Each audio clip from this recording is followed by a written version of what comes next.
Oh, I'm live. Hey, thank gosh. It's gonna get thrown off, but whatever. Hello, you beautiful bastards. My name is Zach Hardy, and today, well, no.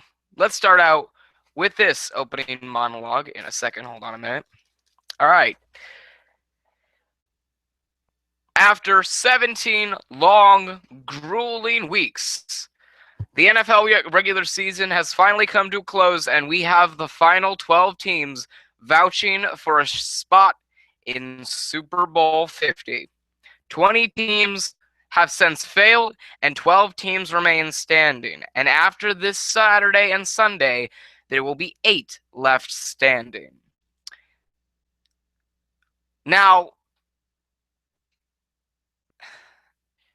today, not only will I go over and predict this Saturday and Sunday's wild card matchups, Pittsburgh at Cincinnati, Kansas City at Houston for the AFC, and Seattle at Houston and Green Bay at Washington for the NFC. But I will also go over this week's biggest headlines, and I will also recap my predictions from last week, or this past week. Now, I will let you know something, and don't take it lightly because this doesn't happen very often. But since I'm a man of humility and I am a man of honesty, and there's living, breathing proof out there on the internet, I'll admit I was wrong. The Pittsburgh Steelers did, in fact, make it to the playoffs this year with a 10-6 record, just slipping by the Jets by that much. One interception from the Bills is all it took to seal Pittsburgh's playoff hopes, and that's what happened. Now, I want to get out of the way the news first before I go into the Week 17 recap. We have a lot of head coaching vacancies. Last Sunday, the Cleveland Browns fired head coach Mike Pettin. The San Francisco 49ers fired head coach Jim Tomsula. Chuck Pagano is staying with Indianapolis. Tennessee and Miami are still looking for another head coach.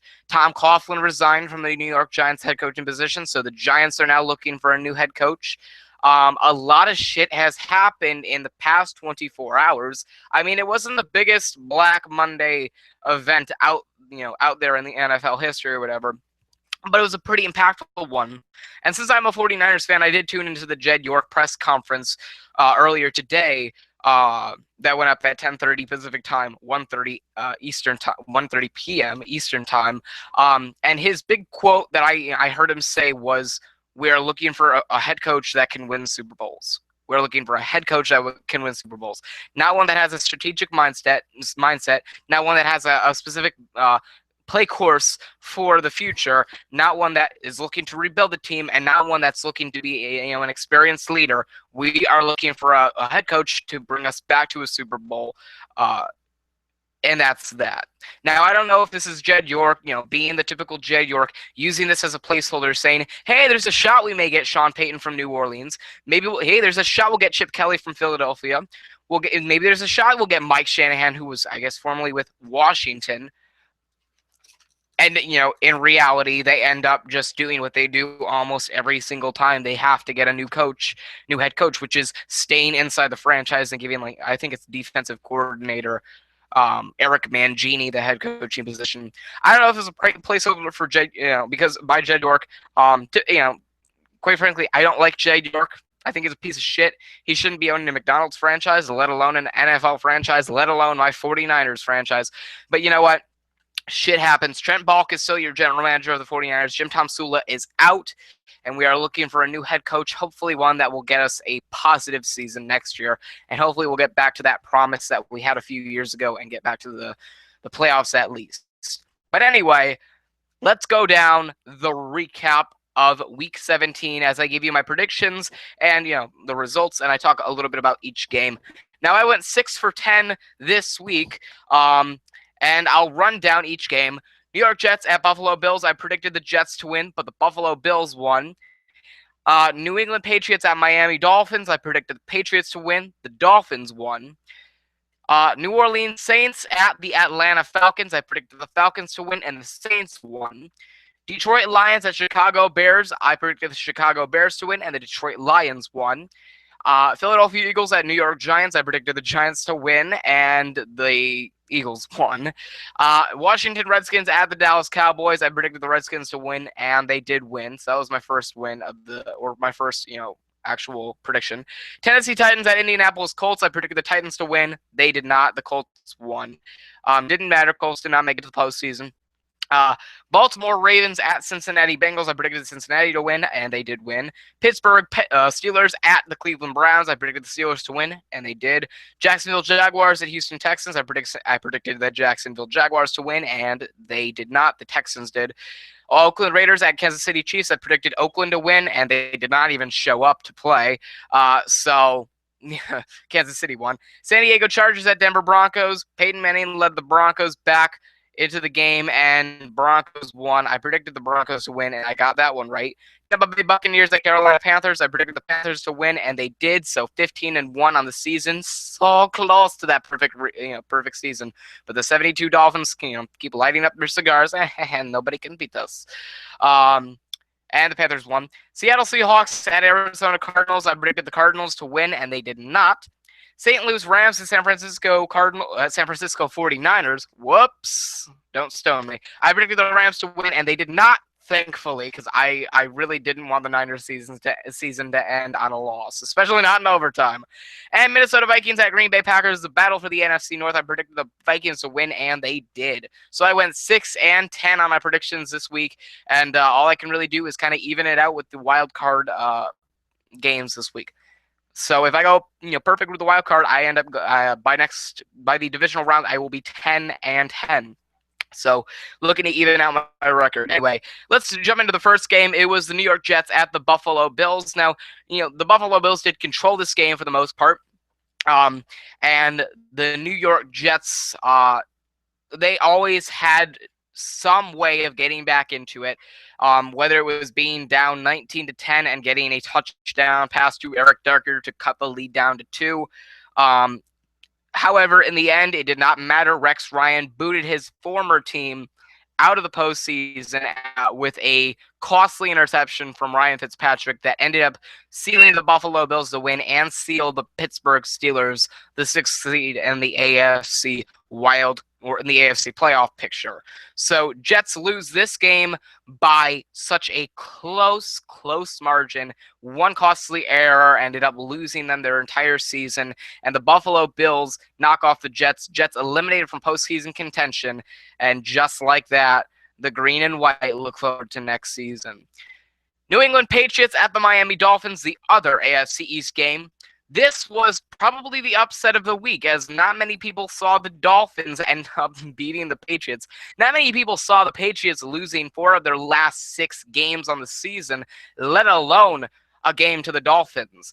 Now, this game went down to the wire. It was 17-10, and I believe Ryan Tannehill led the Dolphins down to a field goal range in which they converted to make it 20-10. And at that point in time, Bill Belichick was like, screw it. We've already got a postseason shot, or we've already got our postseason berth, so I'm just going to make sure we don't have any more injuries on our hands. Tom Brady ended up going down early in the game. He ended up coming back in, but Bill Belichick decided to rest his starters and have them fight for next week or the next game, which you never see Bill Belichick do. He fights to the very fucking end, so I'm surprised he did that. That's very un-Bill Belichick-like.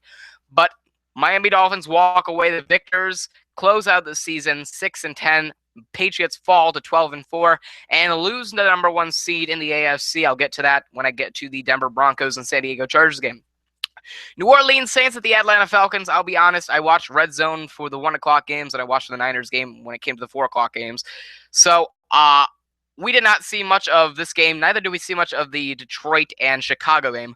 But I guess it was down 17-17 to the final couple of seconds or whatever in the 4th quarter, in which New Orleans kicked a field goal to win the game 20-17 at the end of the 4th quarter. Saints walk away the victors, and surprisingly enough, that ended up helping the Houston Texans clinch the AFC South. Don't ask me how, and I'll repeat what the Red Zone, NFL Red Zone, their little, host or whatever said, don't ask me how, but with the New Orleans Saints win, that clinches the Houston Texans, the AFC South. Don't ask me how, but an NFC game clinched a playoff spot for an AFC team or whatever. So, Saints win, automatically knock the Colts out of playoff contention. I assume the whole reason for why the Texans clinched the AFC South with a New Orleans Saints win had something to do with like seedings or what came down to like tie-breaking matchups. Like the Colts may have ended up winning a game against a South opponent, and the Texans lost a game, so they needed the Saints to like win the game in order for them to kind of have a shot, which is part of the reason why the Indianapolis Colts had like a 3,000 to 1 chance at making the playoffs. I mean, it may not have been the big reason for why, but it was surely a a big thing to have happen. But anyway, Saints walk away the victors and the season at 6-10, and Atlanta finishes the season, I believe, losing 7 of their last 8 games. That's heartbreaking. And after being eliminated from the postseason last week, they really had nothing to fight for. So they probably weren't all in it, even though all their starters were playing. Atlanta's just looking forward to next season now. And quite frankly, I think they're going to have another mediocre season next year. Just trust me on that. Anyway, we get into the next game. Detroit Lions enter this game at 6-10 against the Chicago Bears in Chicago, who also are on the season at 6-10. Excuse me. I'm sorry, 6-9. They both entered the game at 6-9. I guess the game came down to a couple plays by the Chicago Bears in which they did not capitalize, and Detroit ended up walking away the 24-20 victors, which meant that the Chicago Bears are the kicking post of the NFC North this year, which is kind of sad because I remember.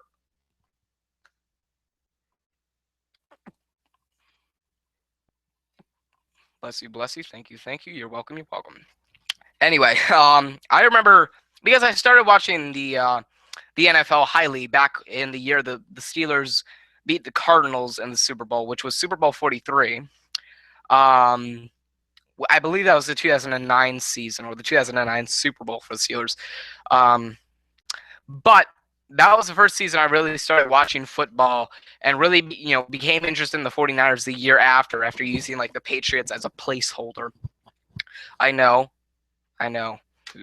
But it's so surprising because I believe it was the second or third season that I was really into in which the Bears won the NFC North. And they won a wild card spot and actually went far into, I think it was the divisional round or whatever, or the wild card, or I'm sorry, the conference championship game or something along those lines. It was like the same year that the Jets and the Colts played in the AFC championship game. But anyway, it's really sad to see what Chicago has become over the past couple of years, and I think this offseason, since it's going to be very competitive, I think it's going to give the Chicago Bears quite a hard time to really get back into the swing of things and really prepare and regroup for next season. Anyway, next game was the Philadelphia Eagles at the New York Giants in an NFC East showdown. This game, if I'm not mistaken, was kind of down to the wire. It was Philadelphia leading 35-31, and the Giants had to capitalize on a couple of crucial plays, and they did not capitalize on those crucial plays and ended up handing the Eagles the victory and Tom Coughlin a loss for his final game as the New York Giants, their head coach, which means Philadelphia ends the season at, I believe, 7-9, and the New York Giants ended at 6-10, missing the postseason for the 4th consecutive year after winning the Super Bowl in the last time that they made it to the playoffs by beating the damn San Francisco 49ers in the NFC title game, and then the Patriots again. Damn it, the 49ers can't capitalize on anything.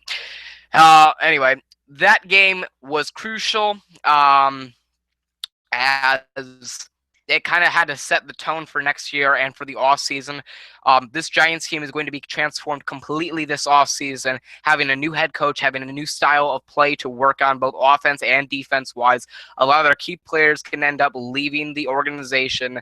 I think they do have Eli Manning signed out for a couple of more years.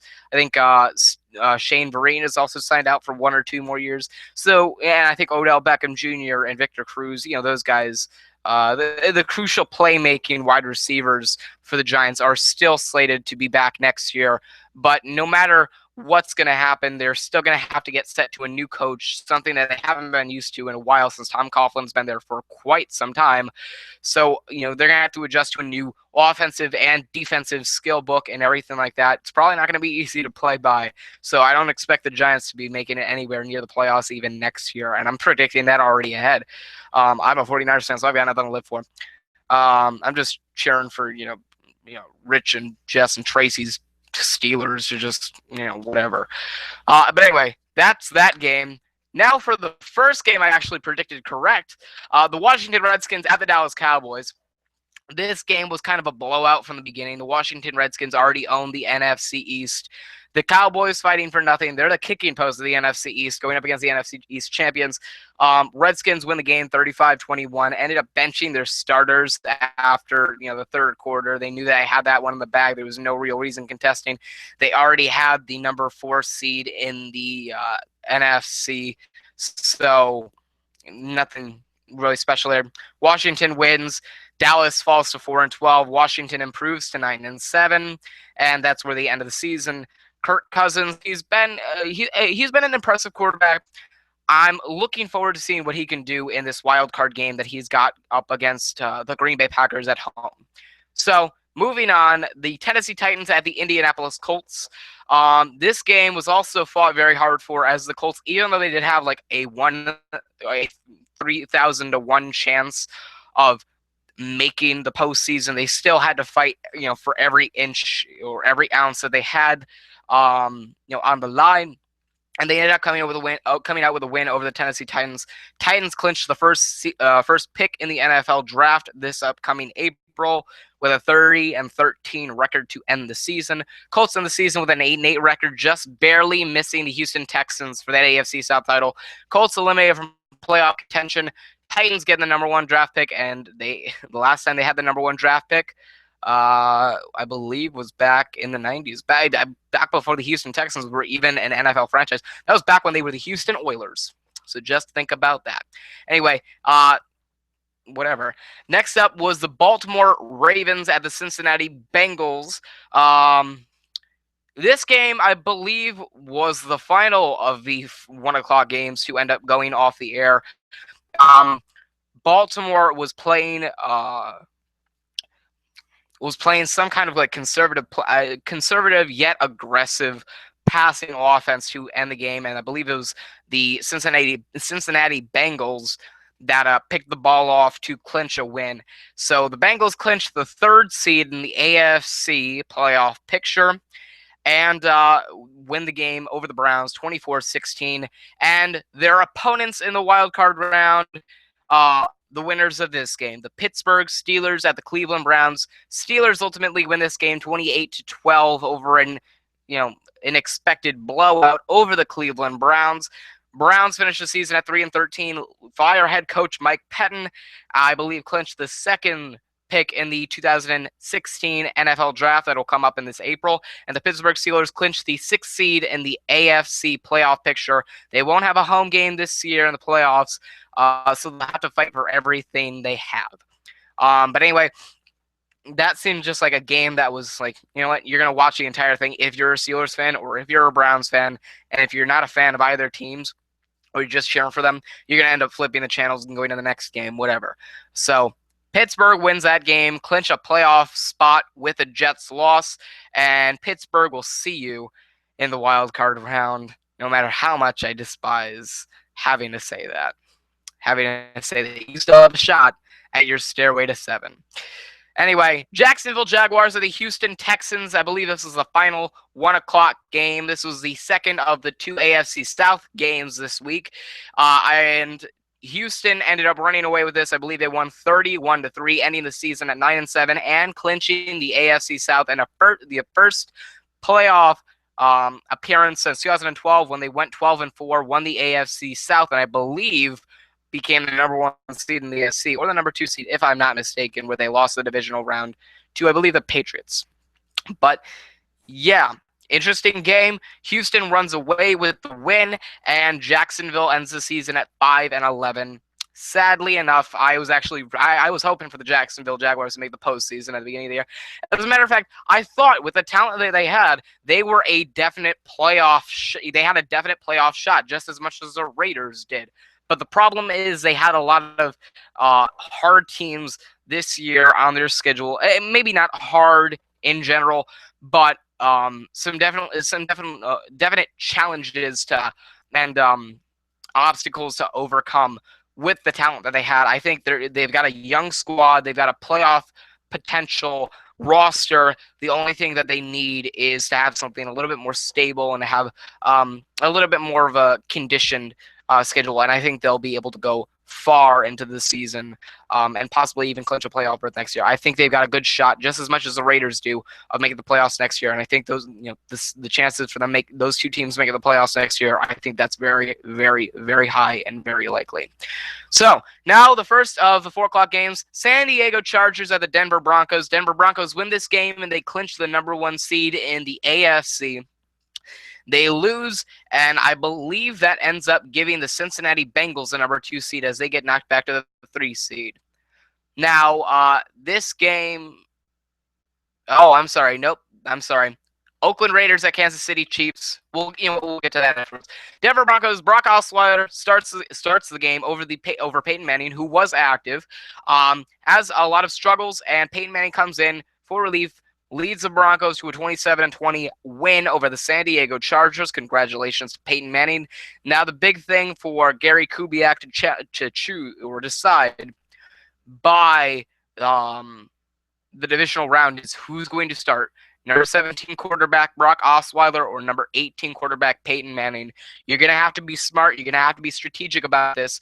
Do you want to take a risk on a man who's practically got half of his body left? The other half is probably numb and void, really, at this point in time. Or do you want to go with the upstart that has been playing decent, has been having a couple mediocre weeks, but A, won't be an injury risk, whatever, but B, may not take you far into the playoffs? Do you want a guy who's experienced and conditioned for the playoff run, or do you want a guy who's not, yet has much more stable opportunity and more than likely won't be such an injury risk, whereas Peyton Manning will be? And you can never be too sure with Peyton Manning. He started off the season terrible. Brock Osweiler came in, overran him, and Peyton Manning saved the day. So do you go with what could be a fluke, or do you go with the guy that's kind of helped you along these past couple of weeks? That's your decision. Gary Kubiak, it's up to you. We'll see what he does. Oakland Raiders at Kansas City Chiefs. Broncos already won, or Broncos had won. So the Chiefs, of course, would be, clinching the 5th seed in the AFC playoff picture. I said in my predictions, excuse me, if Oakland was going to show up, then they were going to win, and they did not show up. They may have fought, but they did not show up. The Chiefs ended up picking up a win, getting their 10th straight win, and they are going to move on to play the Houston Texans next week in the wild card round. Next game, Tampa Bay Buccaneers at Carolina Panthers. Carolina Panthers win this game, and they clinch home field advantage, or Cardinals lose to the Seahawks, which they did, and they clinch the home field advantage. They go 15-1. This game, I don't know. I didn't watch it. It didn't get much airplay. I don't know. I don't even know how much Carolina won by. I think Carolina won. But Carolina wins, gains home field advantage, and moving on. Seattle Seahawks at Arizona Cardinals. Arizona Cardinals, I predicted to win, did not. Got tortured by the Seahawks, 36-6. Now Seahawks clinch the 6th seed in the NFC playoff picture, which means that the Seattle Seahawks do not get a single home game this year in the playoffs. No more home games for the Seahawks. And you know what? That is a distinct disadvantage now. Because when it comes to the Seahawks, you are relying on home field advantage. You want to play at your home field. If you don't, then you pretty much just have as much of a chance as of making it through the playoffs as like the Kansas City Chiefs are. When it comes to Seattle and the Seahawks, home field advantage is the make or break for them, and they don't have a single game this year where they play at home. They are the 6th seed. They are the lowest seed in the NFC, and I think it's going to be a challenge. I think this is going to be the most difficult season, or playoff season that the Seahawks have had since gaining notoriety as a playoff team. Now that they don't have the 12th man on their side, which I'm happy for. I'm happy about because I hate the Seahawks. I am a 49ers fan and I absolutely despise the Seahawks. So now knowing that they're at such a distinct disadvantage makes me happy. Anyway, Seattle wins. Finished the season at what was it, 9-7 or 10-6, whatever. And moving on, St. Louis Rams at the San Francisco 49ers. This game went down to the wire. I enjoyed watching every minute of it. San Francisco was down 13-16, kicked a field goal. Apparently didn't go for a field goal with, I believe it was Bradley Pinion or Phil Dawson, with like 42 seconds remaining, which may have been a good idea looking at it. But we go into overtime. San Francisco gets the ball to start, can't capitalize on anything. St. Louis can't capitalize on anything either. San Francisco ends up driving down the field, kicking the game-winning field goal, and Jim Tomsula is sent off with a win. And my 49ers end the season with a win.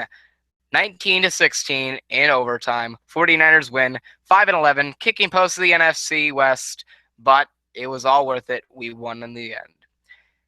And the final game of the week, Sunday Night Football, was flexed into the spot. Minnesota Vikings at the Green Bay Packers. Winner clinches the NFC North and the third seed in the NFC playoff picture. Minnesota ended up winning this game on a final play that may or may not have ended up counting in the record books. But they win the game 20-13. Green Bay goes onto the road goes into Washington next week. Minnesota hosts Seattle next week, and this is in the wild card spot. So that is the Week 17 scores and winners and whatever and recap, etc. Now we go into the wild card position, and this is where it all gets heavy, where it gets heated. This is where it all comes down to one game. You lose, you go home. Win or go home. Lose or continue to fight for your lives. This is where the wild card spots and the wild card seeds are at a distinct disadvantage. So Seattle, Green Bay, Kansas City, and Pittsburgh are all at a disadvantage. They all have the least chance of having a home field game at all in the playoffs unless they get lucky enough. For the 6 seeds, Pittsburgh and Seattle, I'm looking at you. You don't have a home field game at all. Pittsburgh won't be playing at Heinz Field. Seattle won't be playing at CenturyLink. Kansas City and Green Bay, unless they end up playing the Pittsburgh Steelers or the Seattle Seahawks in the divisional or in the conference championship game, they won't get a home field game either. This is where it comes down to how you ended the season and what advantages you have. The biggest advantage is home field advantage, the number 1 seed. The second biggest is a bye week. Third is a division win, because then you get at least one home game. And you don't want to aim for the wild card. If you can't win your division, the wild card is the best thing you can get. And even though you don't want the wild card, that's the best thing you can get, and you're aiming for that. So we've got 4 games this week in the wild card round. First off, the number 6 seeded Pittsburgh Steelers go into the number 3 seeded Cincinnati Bengals home field. And the other game in the AFC wildcard is the number 5 seeded Kansas City Chiefs go into the number 4 seeded Houston Texans in, I believe it was Reliant Stadium. And the NFC, the number 6 seeded Seattle Seahawks go into the number 3 seeded Minnesota Vikings home field, and the number 5 seeded Green Bay Packers go into the number 4 seeded Washington Redskins home field, FedEx Field, and we're gonna get the wildcard games underway. First game, and you know what? I'm gonna say this now because I have something to say about this game. Pittsburgh Steelers at Cincinnati Bengals. Here's the deal. If you're the Bengals, you wanted a bye week. You wanted time to get Andy Dalton healthy. And you also want to right the whole thing of, you know what, you're the Bengals, you are a great regular season team, but you're not a great postseason team. And there are some teams that are that way. The Giants are a great postseason team, but they're not a great regular season team. The Bengals are a great regular season team, but they're not a great postseason team.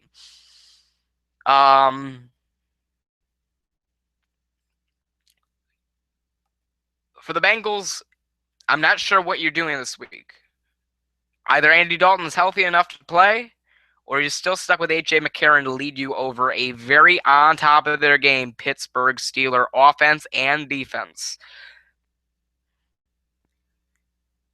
This week, I'm pretty confident in this game. Excuse me. Because either of two ways, the same result has a good chance of happening. If you're the Cincinnati Bengals, you're either stuck with A.J. McCarron to lead you into battle at home against your division rival Pittsburgh Steelers, or you have Andy Dalton come back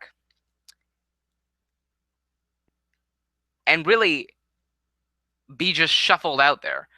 You don't really have time for Andy Dalton to get back in the groove. He's been out a couple of weeks, so he's going to be a little bit rusty, which means he's going to go into this wild card game rusty. If he, since he's not played a game since I believe it was week 14. So no matter what is going on for the Bengals, no matter whether you have a home field advantage for this game or you're the number 3 seed, you're the higher seed, whatever, you're at a disadvantage. You're either stuck with H.J. McCarron to lead you, and you are going to hope and pray that he can lead you to a win, or you've got a rusty Andy Dalton in the backfield. If you're Pittsburgh, you're already without Le'Veon Bell. You're hoping that DeAngelo Williams will come back healthy, ready to play at halfback for this game. You still got Antonio Brown. You've still got Marcus Wheaton. You've still got Ben Roethlisberger. You've got a good offense. You've got a great defensive line. And at this point in time, I don't see a way that the Bengals will stop the Steelers. So, my prediction for this game is that the Pittsburgh Steelers will beat the Cincinnati Bengals and move on to play the number 1 seeded Denver Broncos. Now we're going to go in the NFC. And this is another game I'd like to talk about. The number 6 seeded Seattle Seahawks go into Minnesota, the Twin Cities, to play the number 3 seeded Minnesota Vikings. Now, here's the thing for both teams. Seattle's at a disadvantage. As much as they may have blown the Vikings out of the water, but the Vikings have learned from that loss. I guarantee you that. They wouldn't have made it this far in the season without learning from their mistakes. I mean, that's one of the things I've always known about, and I've always capitalized on, learning from your mistakes. And the Vikings have done nothing less. The Seattle Seahawks, you're at a disadvantage because you're not at home. And when you're playing a playoff caliber team away from home, you tend to struggle. For the Vikings, you're out there to prove that this season was not a fluke, and you can get it done in the playoffs, in the postseason, and you got so much confidence going in. Both these teams are coming into this game with the win. Now the thing is, who can capitalize? Who's got the momentum? Who's got enough momentum to lead them into the divisional round? Either you have a higher seed Minnesota Vikings or the lower seed Seattle Seahawks. As much as it pains me to say this, my prediction for this game is for the number 6 seeded Seattle Seahawks to just barely make it past the number 3 seeded Minnesota Vikings. I'm picking that as my upset of the week. Here's the reason why. When it comes to Seattle, they play especially hard in the postseason. Minnesota, and let me tell you this, you've got Marshawn Lynch coming back. You've got a lot of your defensive stars coming back. Minnesota's going to have a tough time. And this season has shown when Minnesota is in that kind of tough reality, tough realm, they tend to fluster. And Seattle is great, one of the bests in the league at capitalizing on mistakes and realizing your vulnerability and your weaknesses. So I've got Seattle to win this game. Seattle to go in to Carolina next week and play the 15-1 Carolina Panthers, where everything changes then. Next game is the AFC, the second AFC wildcard game. Winner goes on to, at this point in time, play if my predictions go right, the number 2 seeded New England Patriots. You've got the number 5 seeded Kansas City Chiefs going into Houston, Texas to play the number 4 seeded Houston Texans. This game should be easy to predict, right? Right? I mean, you're looking at me and you're like, Zach, the 9-7 Houston Texans host the 11-5 Kansas City Chiefs. And the Chiefs are riding on a 10-game winning streak. It's obvious that the Chiefs are going to win, right? And then you look at me, and you're like, now, he's got something up his sleeve. He's going to pick the Texans, even if it's going to be out of spite. He's going to pick the Texans, right? You know me so well. Of course I'm picking the Texans.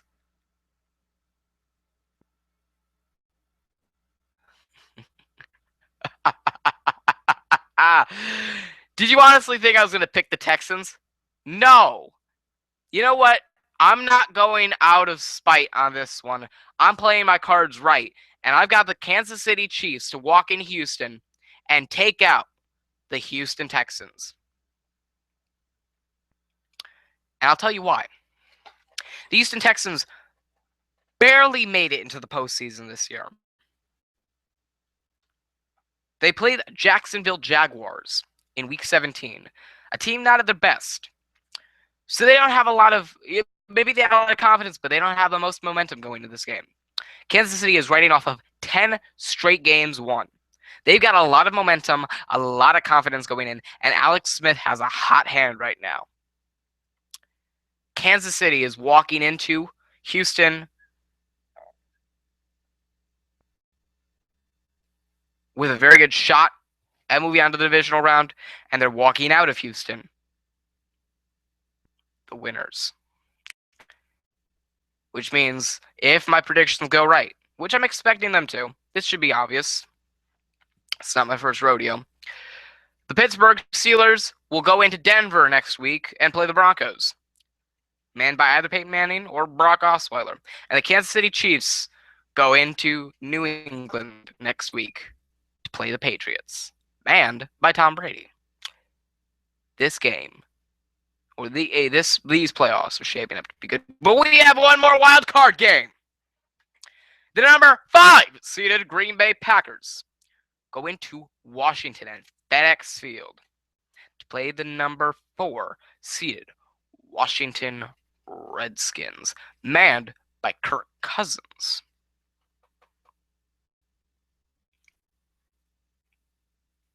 Here's what I'm talking about here. Green Bay Packers have had such a bumpy season this year, which cost them the NFC North title. The Redskins have a lot of pressure on their backs, especially Kirk Cousins. You want to know why? They're trying to say this year is not a fluke. They're trying to prove that this year is not a fluke. But they're going up against a very, well, no matter whether it's momentum-filled or no matter whether it is confidence built, Green Bay Packers, you've always got to fight on your hands, no matter what the circumstances are. When you play Clay Matthews, Aaron Rodgers, Eddie Lacy, and all of these guys, Jordy Nelson, and a very on top of their game Green Bay Packer squad. Here's what I'm thinking here. Kirk Cousins has had a great season this year. Don't get me wrong. I'm starting to warm up to the guy. I'll be honest. The problem is I don't see him as a postseason quarterback. Much like Andy Dalton, I don't see him as a postseason threat, no matter how great his team did. I don't think, now saying that, that doesn't mean I think the Washington Redskins season has been a fluke. I think they got off lucky this year because they're playing in the NFC East. They had really no contenders after Week 15. As a matter of fact, let's be honest, in Week 15, the NFC East, the Cowboys were on a 7-game losing streak. They had no Tony Romo, and they were already eliminated from playoff contention. The Giants had just started having shockwaves of, is Tom Coughlin coming back or not? So they had suspense written all over the rest of the season. And the Eagles had just fired Chip Kelly. So, excuse me. Believe it or not, the Redskins were the most dignified team in the NFC East this year, and that kind of helped propel them to this spot they're in now. They got off lucky, but they haven't really played to a caliber or to a team at the caliber of the Green Bay Packers. So my prediction here, and I know the wild cards sweep the whole week. The wild cards win when the round is named after them, practically. The Green Bay Packers go into Washington and walk out the winners, which means Seattle will go on to play the number 1 seeded Carolina Panthers, and the Green Bay Packers would go on to play the number 2 seeded Arizona Cardinals.